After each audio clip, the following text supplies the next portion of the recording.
बेक्तिगत हिसाबै आंनि बिजाबनि अनजिमाफोरा बुरजा नङा।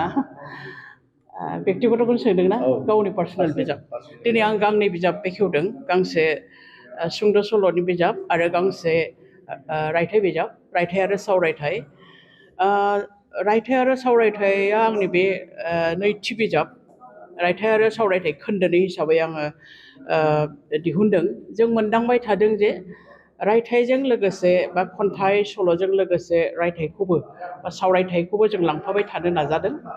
बर' आइजो लिरगिरिफ्रा बेनि फिथाइ हिसाबैनो दिनैनि बे रायथाइ आरो सावरायथाइ खोन्दोनैया ओंखारदों आरो आंनि सल' बिजाबा सल'फोरखौ आङो आर्लि 80sनिफ्रायनो लिरनाय रादाब खौरां बिलाइयावबो आं लिरबोदोंमोन फिसा फिसा खन्थाइ माइक्र' सल' आरोबा उन्दैफोरनि सल'बो आं लिरबोदोंमोन नाथाय बे बिजाबाव आं उन्दैफोरनि सल'खौ होआखै आंनो बे सल' बिजाब आं गांसे गोदोनिफ्रायनो दिहुननो होननानैबो दिहुननो हायाखैमोन दा देग्लाय आङो ज' जथायनानै गांसे सल' बिजाबबो दिहुनदों।